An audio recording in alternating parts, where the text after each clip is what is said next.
네, 오늘 볼 대목은 자비가 복수하신 하나님 68페이지 제일 앞에 서문부터 시작할 겁니다.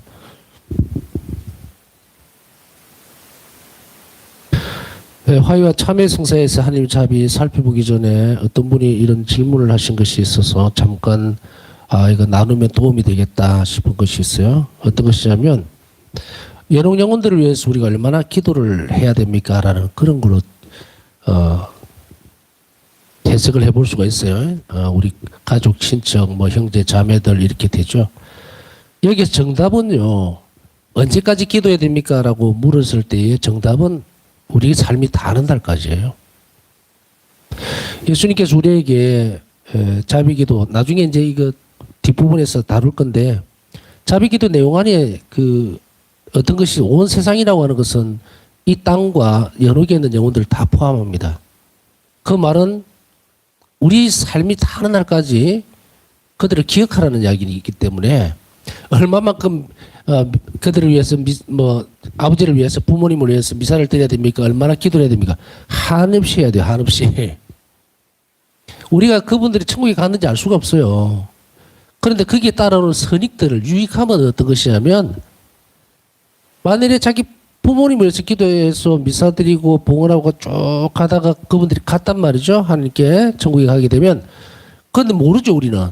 근데 계속해서 그 일을 하는 이유가 뭐예요? 이 미사는 산 이들과 죽은 이들을 위한 미사거든요. 이 미사는 세상 마지막까지 가거든요. 예수님 재림 때까지. 그럼 우리도 마찬가지라고. 그래서 자비기도를 우리 삶이 다는 날까지 바쳐야지 어느 정도 바치다가 그만둔다 이런 건 없잖아요. 그죠? 그래서 유체 보면은 유추가 아니고 확실한 것은 뭐냐면 파우스타 성녀가 연옥에 갔을 때에 연옥 영혼들이 물어보죠. 무엇이 가장 고통스럽습니까? 육적인 것입니까? 어떤 것입니까? 물었을 때 그리움이라 이야기잖아요. 사랑은. 제가 이 강의를 하면서 계속 자비를 베풀어라. 연옥 영혼들을 위해서 미사를 드리고 기도를 하라 하는 이유는 자비를 베푸는 가장 탑이에요. 제일 위에. 선행 중에서 가장 영혼을 직접적으로 구할 수 있는 건데 그러면 우리가 미사를 드려준다는 것은 뭡니까? 그들의 죄를 상쇄시켜 주기도 하지만요. 잠버리죠. 그걸 상쇄시켜 주기도 하지만 연옥 영혼들이 가장 괴로워하고 있는 것은 뭐냐면 연옥에서는 천국을 볼 수가 있어요. 근데 그토록 그리워하는 하나님을 보면서도 못 가는 그리움. 그래서 제가 이 땅에서부터 사랑과 자비를 온 힘을 다해서 실천하라고 하는 것은 뭐 쉽게 표현하면은 물통으로 치면 우리가 한 사람을 물통으로 치면 발끝부터 머리 끝까지 사랑으로 채워줘야 돼. 이게 꽉 차야 됩니다. 그런데 이것이 부족하면 어떻게 돼요? 하느님은 완전한 사랑이기 때문에 천국에 못 간다는 얘기가 나옵니다. 그죠? 탈락이라는 개념이 아니죠. 부족함이니까. 그러면 연옥으로 가야 돼요. 그것은 우리 스스로가 선택하는 부분들이 아니고 만들어놓은 결과에 의해서 밀려나는 거예요. 그 하느님 완전성이죠. 그래서 그 영혼들이 연옥에 있고 그 연옥에 있는 영혼들은 바로 이 부분들을 가장 고통스러워하지만 성모님께서 자주 가셔서 그들을 위로한다는 말은 그 말이에요. 그래 미사는 사랑의 제사죠. 완전한 자비입니다. 그렇게 갖다 부어지는 거예요. 미사를 드려준다는 것은. 그래서 그들에게 있어서 하나님 사랑이 그냥 그들을 위해서 미사를 드리면은 위로를 해주는 게 아니에요. 그들이 이 땅에서부터 채우지 못했던 그 사랑이 채워지는 거예요. 채워져. 우리가 그걸 해줄 수 있으니 얼마나 위대한 일입니까? 우리가 자비를 베푼다는 것은 우리 통로를 우리가 통로 역할을 하죠. 그래서 하나님 자비가 나를 통해서 그 사람에게 자비가 전달된다 그런 거예요. 자비가 전달된다는 것은 그 부분이 채워진다는 이야기고 그들이 이 땅에서부터 하나님 자비를 그토록 많이 청하고 받았으면은 그 부분이 줄어들었을 거예요. 그래서 우리가 최선을 다해야 됩니다. 이 땅에서부터. 바우사 성녀는 이것이 꽉 찬 거죠. 꽉 찼으니까 완벽에 이르렀고 천국에 가셨어요. 이게 사랑의 문제예요. 결국은. 그래서 바울 사도가 신망의 삼덕 중에서 마지막에 남을 것은 사랑입니다 하는 말이 그 말입니다. 이 신덕도 망덕도 채워줘도 애덕이 없으면은 천국으로 못 가요. 잠시 쉬어야 돼요. 스톱됩니다. 그래서 우리가 결론적으로 짧게 이야기하면은 연옥 영혼들을 위해서는 끊임없이 미사를 하고 기도해 줘야 됩니다. 세상 마지막 날까지 하는 우리 소명이에요. 우리 의무예요. 영혼을 구원하는 일이기 때문에. 그렇기 때문에 요만큼 하면 될 건가, 요만큼 하면 될 건가, 그거는 호기심적인 부분은 필요 없고, 바우사 성녀가 일기에서 다른 대목에서도 이야기하지만 어떤 수녀를 위해서 기도했을 때 뭐라 그럽니까? 예수님께 물어보죠. 여쭤봅니다. 에? 그 자기 회에 있는 수녀가 열심히 기도했는데 천국에 갔을까요? 라고 했을 때 예수님 뭐라 그러셔요? 그 수녀는 지옥에 갔다 이러죠. 깜짝 놀라죠, 이제. 그렇게 열심히 기도했는데, 그죠? 그랬을 때에 예수님 뭐라고 말씀하십니까? 네 기도가 부족해서 그런 게 아니고 그 수녀가 떠났다 이러죠. 왜냐하면 이 땅에 살면서부터 한 번도 하나님 자비를 청해본 적이 없기 때문에 죽고 나면 떠나버려요, 자동으로. 하느님하고의 속성 부분이 하나도 닮은 데가 없으니까 지옥으로 가버리는 거예요. 부족한 부분이 있으면 연옥으로 가겠죠? 그래서 그 부분을 이야기하면서 그랬을 때에 바우사 성녀는 뭐라고 얘기합니까? 그럼 제 기도가 아무 소용이 없었습니까? 라고 했을 때 예수님은 아니다. 그 기도 때문에 많은 영혼들이 천국으로 갈 수 있었다고 얘기하죠. 그래서 우리에게 분명하게 그곳에서 가르쳐주는 건 뭡니까? 끊임없이 기도할 것. 그리고 그 영혼들을 위해서 미사를 드려줄 것. 이거예요. 그리고 또 다른 희생이나 보속, 예를 들어서 어떤 경우에는 이런 경우도 있어요. 영성체에서 오는 은총을 여러 영혼들이 위해서 돌리는 경우도 있습니다. 그러나 그 중에서 가장 큰 것은 바로 미사고 기도예요. 그런데 기도 중에서도 자비의 기도는 참 중요한 기도입니다. 그래서 자비의 기도는 임종자들을 위해서만 드리고 하는 그런 기도가 아닙니다. 여러 개 있는 영혼들에게도 너무도 절실한 기도가 바로 이 자비의 기도예요. 그래서 우리가 죽은 영혼들을 위해서 충실성의 문제, 우리가 얼마나 주님의 사업에 협력하는 것인가라고 하는 문제는 바로 이런 영혼들과도 깊이 연결되어 있는데 시기나 어느 정도까지라고는 생각하지 마시고 끊임없이 계속해서 하셔야 된다는 거. 그랬을 때 우리는 충실한 종으로서 이제 우리에게 맡겨진 영혼들입니다. 그랬을 때 예수님께 우리가 가면은 예수님은 그러시겠죠. 충실한 종아, 이제 와서 쉬어라. 내 옆에서 너 수고했다. 이 땅에 살면서 내가 자비를 베풀려고 했던 사람들에게 충실했으니까 너는 내 옆에 와서 쉬어라 하시겠죠. 그러기 위해서 우리는 최선을 다해야 됩니다. 그래서 어떤 일정한 부분만 내가 기도를 바치고 이러지 마시고 적어도 끊임없이 이런 영혼들을 기억하면서 또 우리가 형제자매들 부모님들을 위해서 기도하는 것은 훌륭한 좋은 관습이 아니에요. 이거는 반드시 해야 되는 일이에요. 그렇기 때문에 우리에게 주어져 있는 그리스도인에게 주어져 있는 소명이라는 것을 분명하게 우리는 인지한다면 기간이나 또 무슨 기간 있습니다. 내 생명이 나는 날까지.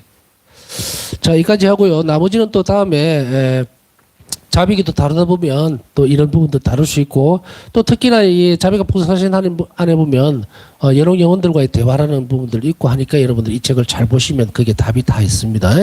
좀 참고가 될까 싶어서 덧붙여서 말씀을 드렸고 이것은 너무도 중요한 부분이기도 하기 때문에 시간을 내서 잠깐 이렇게 말씀을 드리고 싶었습니다. 자, 이제 화해와 참회의 성사의 하나님 자비로 다시 돌아갑니다.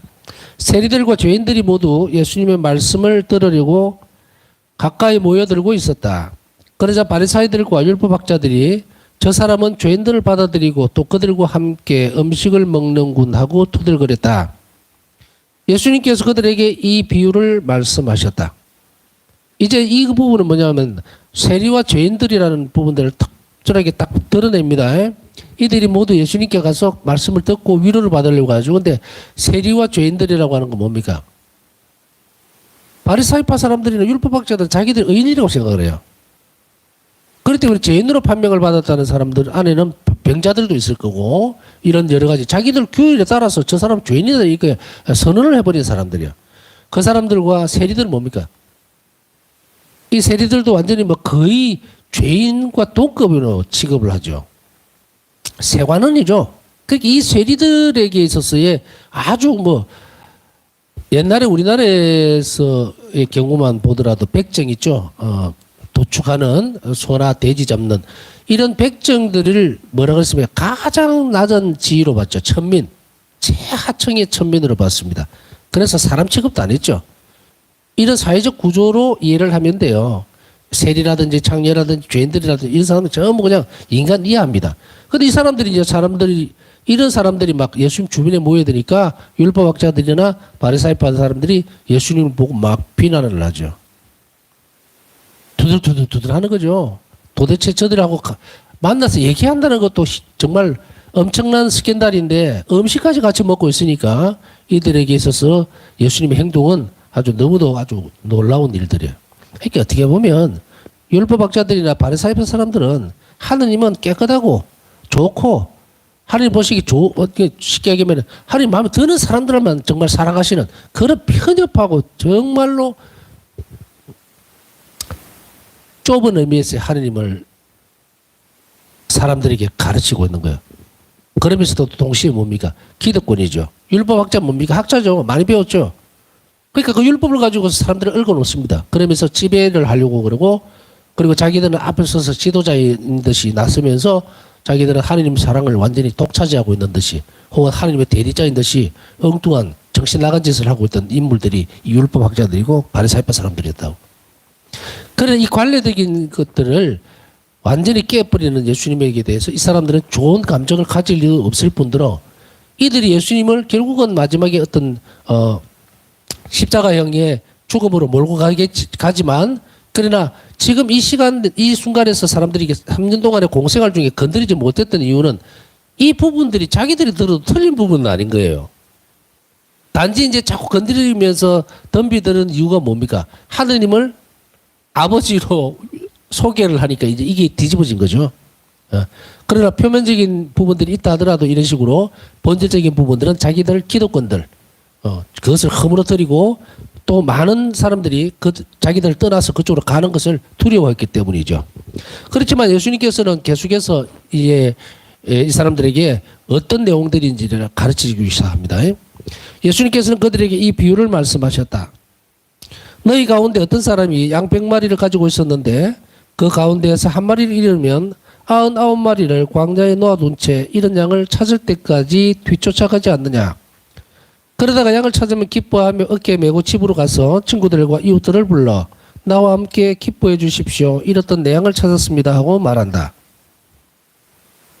내가 너에게 말한다. 이와 같이 하늘에서는 회개할 필요가 없는 의인 99보다 회개하는 죄인 한 사람 때문에 더 기뻐할 것이다.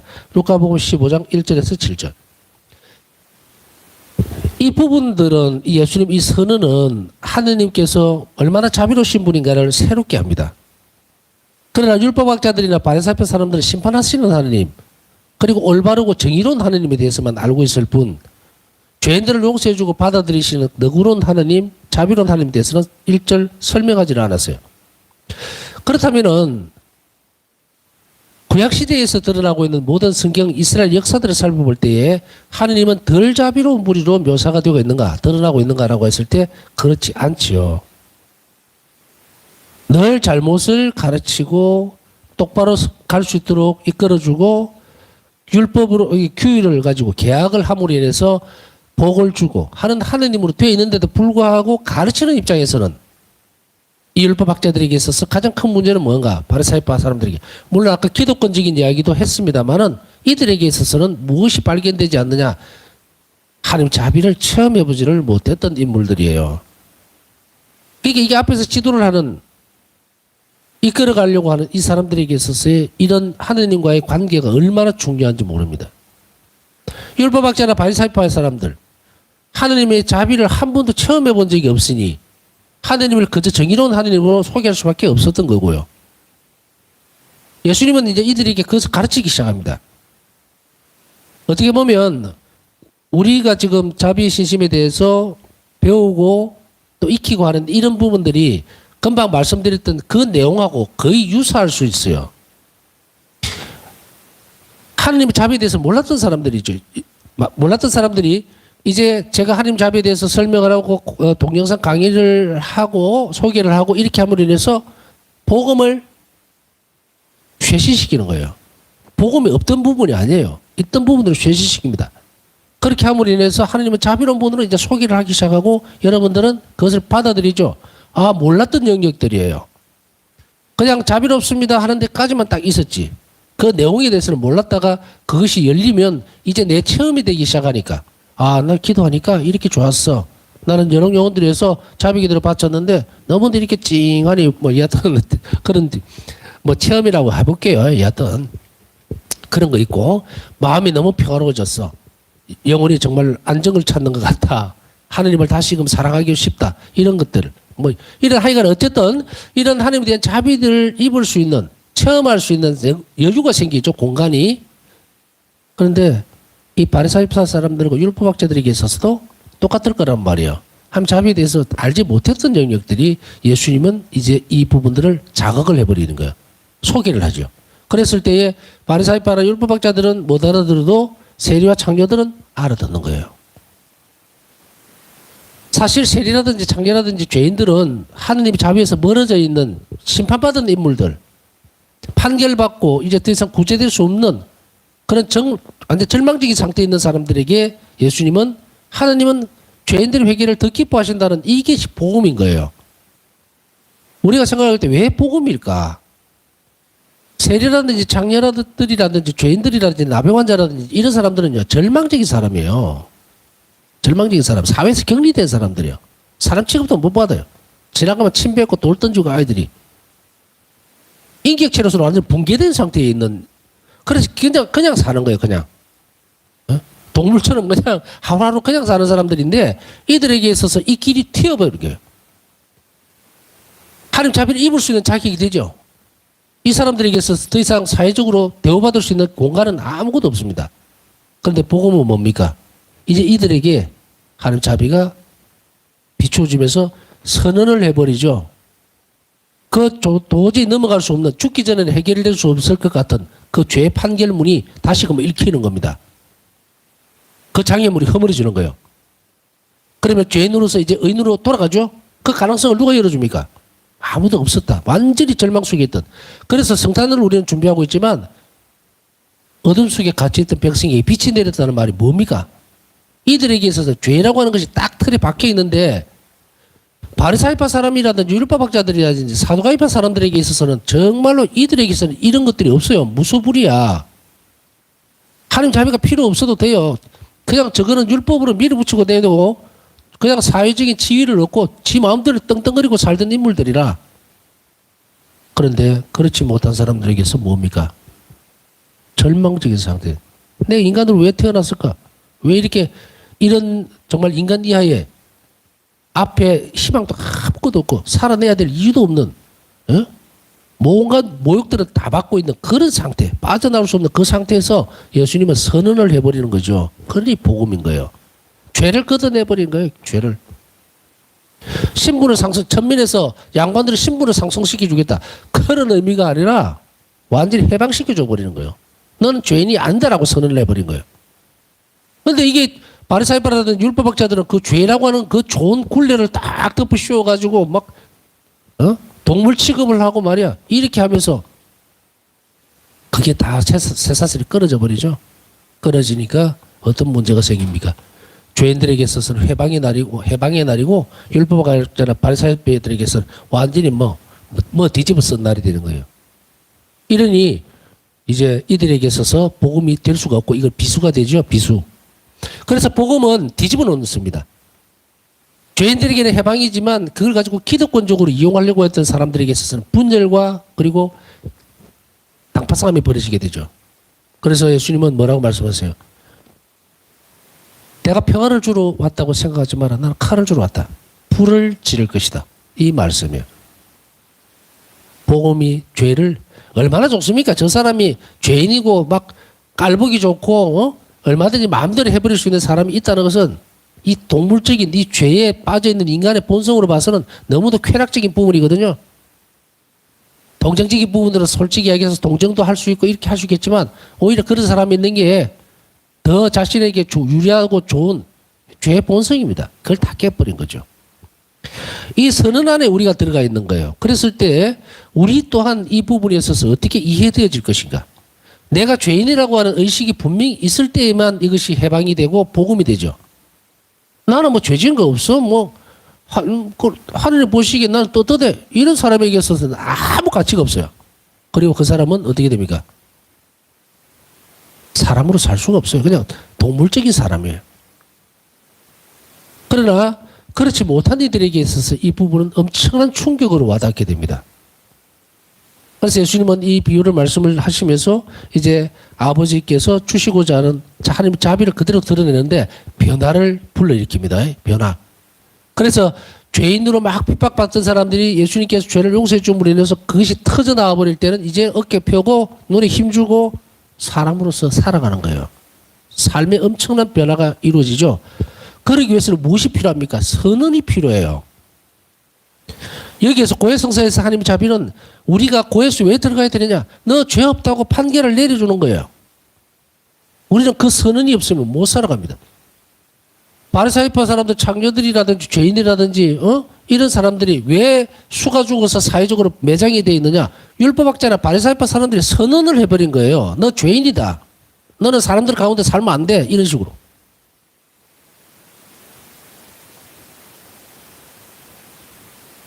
선언이라고 하는 것이 이렇게 무서운 겁니다. 판결이라고 하는 것이. 그런 의미에서 예수님은 선언을 해버리는 거예요. 선언을.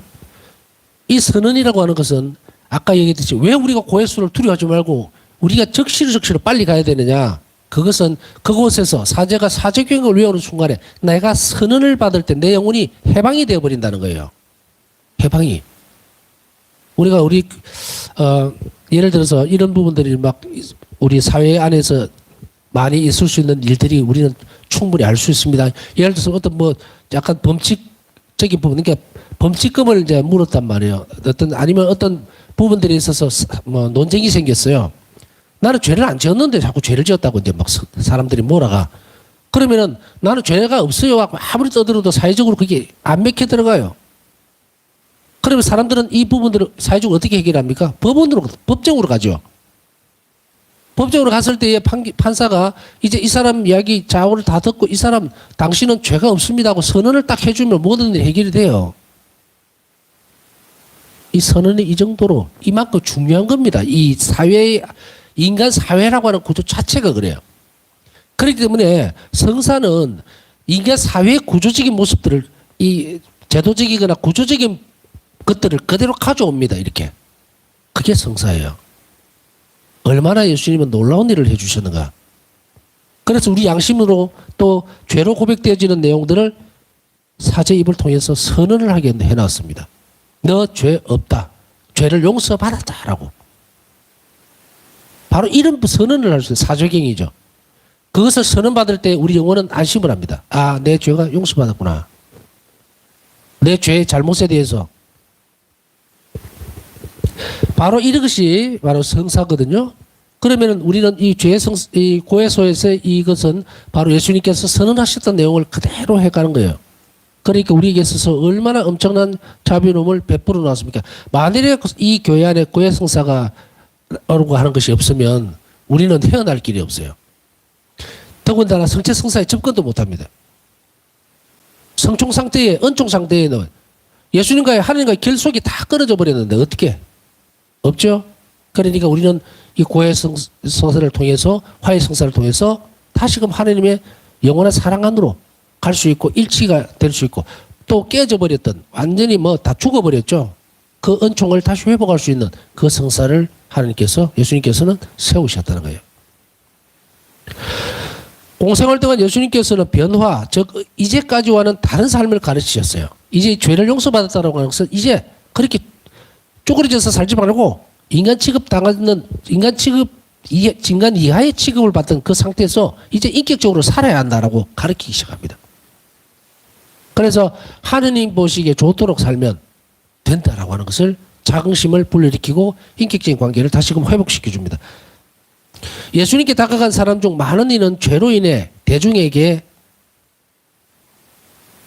첫 번째는 욕을 먹는 사람이거나 가늠한 여자처럼, 두 번째 죽음의 위협에 처해 있는 사람이었습니다. 위험에.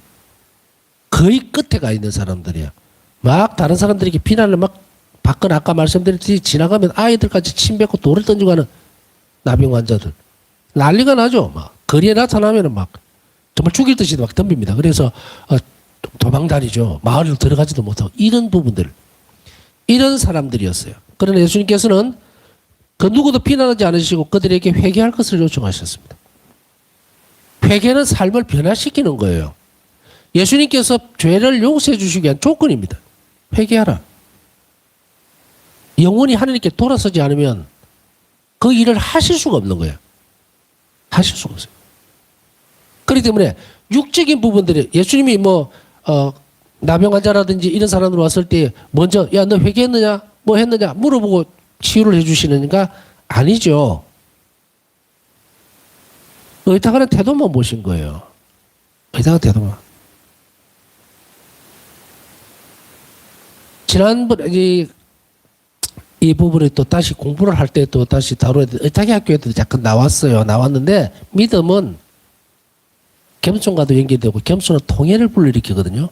이 특성이 이렇게 연결이 돼요. 그런데 지금 막 온 이 사람이 통해까지 갑니까? 나병 환자가? 물론 하늘과 주님께 죄를 졌습니다라고 하는 부분들이 드러나지는 않아요. 당자처럼. 그 전 단계입니다. 전 단계라 하더라도 예수님 마음은 자비로운 마음은 그들의 죄 이 상황에서 벗어나지 못하면 그 죄를 삶을 바꿀 수 있는 가능성이 아무것도 없죠. 그죠? 그렇기 때문에 먼저 용서를 해 주시고 그 병을 낫어 주시는 거예요. 그러고 난 뒤에 이 사람에게 회개할 것을 요구하실 건데 9명이 도망가 버렸잖아요. 한 명만 돌아온 거야. 그랬을 때에 결속력을 다시금 당신과 엮어주는 것은 9명, 10명 중에서 그 한 명이었습니다. 영원한 구원, 영원한 생명으로까지 이끌어가는 것은. 그래서 죄를 짓지 말라고 항상 말씀하시는 거예요. 또 죄를 짓게 되면 더 비참하게 될 것이다 라고 하면서 통회하고 회개할 것을 요구하는 거예요. 근데 9명은 완전히 땡 잡았다 생각하고 도망가 버렸어요. 야, 이게 뭔 복이냐. 그들은 이 세상에 사는 동안에는 참 육적으로는 회복이 되었을지 모르지만 영원한 생명에 대한 기회, 초대는 완전히 떨어져 나가버려서 사라져 버렸습니다.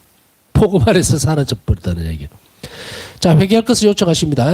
예수님께서 몸을 일으키시고 그 여자에게 가늠한 여인에게 이제 가늠하다 잡힌 여인에게 하시는 부분이죠.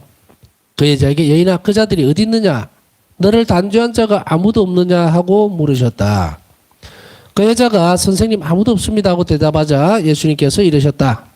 나도 너를 단죄하지 않는다. 가거라. 그리고 이제부터 다시는 죄 짓지 마라. 요한복음 8장 10절에서 11절. 사람들의 시선이나 주변의 것들을 아무것도 개념 신경을 쓰지 않습니다. 예수님은. 물론 돈을 들어 치려고 하던 사람들이 다 도망가 버리고 없었죠. 그러나 이 여인에게 요청하셨던 것이 무엇일까? 그것은 바로 회개를 요구하는 거예요. 회개가 뭡니까? 다시는 죄를 짓지 않겠습니다라는 거죠. 그러니까 그것을 담보물로 해서 가라. 나도 너를 단죄하지 않겠다. 선언입니다. 고해수 안에서 중요한 요소 중에 하나가 선언을 받는다는 거예요. 우리가 이런 경우가 있죠. 예를 들어서 집에서 무슨 일이 있었어요. 근데 큰 잘못을 했어요. 예를 들어서 아버지가 아끼는 뭘 하나 깼어. 감추어 놨어요. 감추어 놨는데 안 보이도록 조마조마하죠. 근데 왔다 갔다 하다 아버지는 아무 소리 안 해요. 이게 더 불안해. 더 불안해. 알고 계시는 것 같은데 뭐라고 나무라지도 않고 차라리 뭐라고 했으면 좋겠는데 이런 상황들 한번 상정해 보자 이 말이에요. 그랬을 때 하루가 지나고 이틀이 지나고 사흘이 지났는데도 아무 말 안 하면 이 상태에서는 얼마나 괴롭고 정말 힘들죠. 그랬을 때 차라리 가서 막 용서를 청하는 게 낫겠다 하고 아버지 제가 이렇게 깼습니다. 이랬을 때 내가 알고 있다. 앞으로 좀 조심했으면 좋겠다. 라고 하는 게 선언이에요. 그러면은 여러분들이나 저나 이런 체험들이 너무도 많을 거예요. 누군가에게 내가 실수했다야 이랬을 때 정말 너그러운 마음으로 나를 받아줄 때 인정해 줄 때 이거 선언이거든요. 사람 사이에서도 이런 일들은 우리가 정말 길을 펴고 살 수 있도록 새로운 용기를 가질 수 있도록 해주는데 하물며 하나님께서 직접 나에게 그 선언을 해 주실 때 우리는 이 영혼이 얼마나 자유로워지려 있는가. 죄에서 벗어난. 이 죄는 우리 자신의 삶을 점점 비참하게 만듭니다. 상상으로 일어나는 일이 아니에요. 상상으로 일어나는 일이 아니고 내 자신의 삶이라든지 또 혹은 살아내는 삶의 형태들이 꼬여있고 복잡하고 너무 무겁고 힘들고 고통스러우면 통회해야 됩니다. 그냥 아이고 하늘과 아버지께 죄를 졌으면 그런 통회 갖고는 소용이 없어요. 그래서 화해를 해야 되는 거야. 하나님과 사랑으로 화해를 해야 돼요. 예수님께서는 가늠한 여자 베드로 십자가에 못 박혔던 강도 당신을 십자가에 못 박았던 사람들에게 이렇게 하셨습니다. 다시는 하지 말아라. 출발점을 줘야 돼요. 인간이 하나님의 선언을 먼저 받지 못하면 출발을 못해요. 아예. 그렇기 때문에 이 부분들의 선언 받을 수 있는 것은 고해수 아래입니다. 뭐 개신교 같이 벽 보고 막 하늘 십자가 앞에 앉아서 뭐 아이고 울고불고 뭐 하면서 잘못했습니다. 다시는 통이 아닙니다. 통이 아니에요. 그냥 자기 서름을 그냥 혼자서 쪼글거린 거예요. 왜 그럴까요? 성사하고 무슨 차이가 있습니까? 선언을 못 듣잖아요. 너희 죄는 용서받았다라고 선언을 못 듣는다 이 말이에요. 판결을 못 받는다고. 그래서 개신교에서는 그냥 말하는 거는 통해도 아니고 아무것도 아니에요. 그냥 지 혼자서 쭈글거리는 거예요. 그것은 아무런 가치도 없어.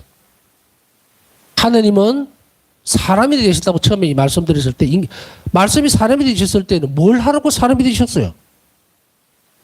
이런 사회적 구조 안에서 선언될 수 있는 것들, 손을 댈 수 있는 것들을 직접 해주시기 위해서 오신 거예요.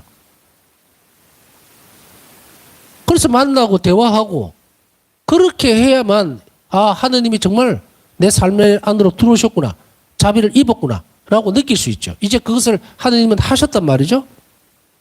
2000년 전에 예수님께서 사람이 되심으로써. 그럼 그 일을 우리는 계속해 나가야 돼요. 그럼에도 불구하고 사람들이 이러한 중요한 성사, 예수님께 용서를 받아야 되는 이 중요한 순간을 회피하려고 하는 거예요. 그렇게 해서 나는 기도 중에 뭐 예수님께 열심히 기도했으니까 또 내 마음 안에서 예수님이 뭐 네 죄를 용서해 주겠다라고 들었어. 그거 헛소리입니다. 제가 듣고 싶은 것만 들은 거예요. 아까도 말씀드렸듯이 사회적 구조 안에서는 이런 것이 절대로 용납이 안 되죠. 판사가 판결을 내려줘야 끝납니다. 우리는 자비의 법정이죠. 고해소는 자비의 법정이에요. 나무라는 데 아닙니다. 그러니까 아버지 사랑이 그래서 이 부분들에 대해서는 뭐가 자꾸 필요하냐면 건성으로 신앙생활하면 안 돼요. 묵상을 자주 하시라는 이야기가 그 말이에요. 그래야만 고해소 안에서 일어나는 그 신비로운 일들이 너무나 감사하고 이런 순간이 나에게 있구나. 응? 우리는 이 자비의 법정을 수도 없이 많이 이 땅에서 반복하지 하고 난 이후에야 마지막 때에는 그 자비의 법정이 정말 예수님 심판대 앞에서 이루어질 거거든요. 지금부터 해야죠. 그렇게 함으로 인해서 우리는 부족함들을 늘 하나님께 드러내면서 그리고 잃어버린 은총들을 빨리 찾을 수 있도록 최선을 다해야 합니다. 구세주의 자비가 나타나 있지 않은 복음은 단 한 페이지도 없습니다. 모든 복음은 전부 예수님의 자비로움으로 되어 있죠. 예수님께서는 이 세상에서 당신의 구원 사명의 마지막 날에도 당신 뒤를 이을 사람들을 돌보셨습니다. 그리고 부활하신 날 밤 예수님께서는 다락방에 있던 사도들에게 나타나시어 인간과 하느님 사이를 화해시킬 권한을 부여하시게 됩니다. 부활하시고 난 날 밤 예수님께서 다락방에 모여있던 사도들에게 숨을 불어넣으시면서 죄를 용서해 주시는 권한을 주셨습니다. 그걸로 인해서 교회는 고해 성사의 출발이 여기에서 시작되게 되죠. 예수님께 직접 받은 권한, 그 일을 교회가 하고 있는 것, 그것이 바로 고해 성사입니다. 잘 준비해서 우리는 고해소 안에서 늘 하나님과 화해하고 우리 자신을 삶을 좀 더 발전적인 모습으로 바꿔 나갈 수 있는 그러한 현명하고 지혜로운 또 그리스도인이자 하나님 자녀로 충실히 살아가도록 노력을 해야 합니다. 남은 시간 묵상하면서 우리에게 이렇게 엄청난 죄를 용서받을 수 있고 그리고 삶을 늘 새로 시작할 수 있도록 변화할 수 있도록 초대해 주신 하나님께 감사드리면서 묵상하도록 하겠습니다.